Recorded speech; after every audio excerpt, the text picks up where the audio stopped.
नमस्कार दोस्तों, मैं हूँ खुशबू सिंह और बहुत स्वागत, बहुत अभिनंदन करती हूँ आप सबका ज्योतिष ज्ञान में। कैसे हैं मेरे भाइयों, मेरी बहनों? मेरे कमेंट सेक्शन में जय माता दी, हर हर महादेव जरूर लिखें, अपनी खैरियत जरूर बताएं। बड़े सवाल आ रहे हैं मुझे कि फिश एक्वेरियम जो होता है इसे हम कहाँ रखें, अपने घर में किस दिशा में रखें? खरीद कर तो ले आए हैं, दफ्तर में कहाँ रखें जिससे हम और तरक्की करें?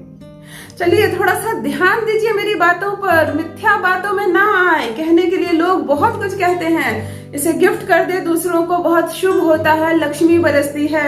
मुझे बताइए, आपको मैं बंद कर दूं किसी शीशे के जार में? चलने वाला मनुष्य है आप, फिर चलते फिरते हैं, छत पे जाते हैं, दफ्तर जाते हैं, आपको मैं बंद कर दूं किसी सुंदर से जार में और खाना दूं समय समय पर?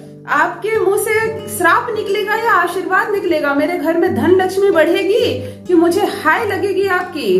भूल कर भी फिश एक्वेरियम अपने घर में, अपने दफ्तर में ना रखें। ये क्या प्रचलन चला है, मछलियों को तालाब से, नदी से निकाल कर एक छोटे से जगह में उसे कैद कर दिया जाता है, भोजन भरपेट मिलता है और आजादी छीन ली जाती है। वास्तुशास्त्र में ये लिमिटेशन का सूचक होता है, माफ कीजिएगा।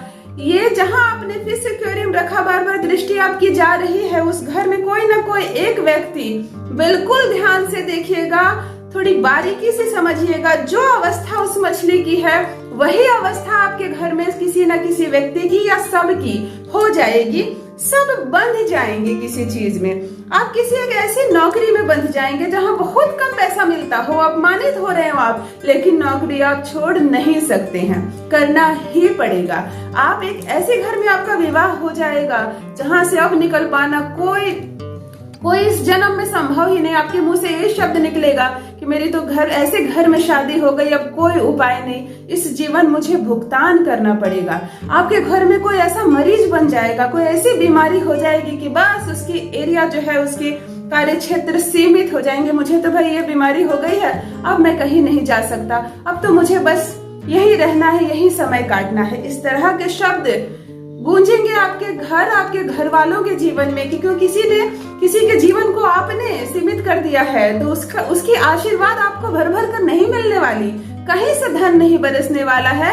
आपका भी जीवन, आपके परिवार में सदस्यों का जीवन बहुत ही सीमित हो जाएगा। लिमिटेशन आपको भी उसी तरह से घेर लेगा। इसीलिए ये वास्तुशास्त्र में बिल्कुल विरचित है कि आप फिश एक्वेरियम को घर पर रखें। अगर है तो बिल्कुल घर से निकाल दे और किसी को दान में ना दे दे। ये तो हो गया कि मेरे ऊपर पाप था, अब इस पाप को मैं आज समझ गया हूँ इस वीडियो को देखने के बाद, तो किसी और को, क्योंकि बड़ा महंगा खरीदा था हमने, इसे हम तोड़ नहीं सकते, मछलियों को बहा नहीं सकते, चलो किसी और को दे देते हैं। तो फिर तो वो भी अनजान है और वो भी इसे रखने लगेगा और फिर उसका भी दोष आप ही को लगेगा। तो ऐसा ना करें, ये फालतू की चीजों से निकले। वास्तुशास्त्र में ये बिल्कुल दोष है, तो ना रखें अपने घर में फिश एक्वेरियम। बहुत बहुत धन्यवाद।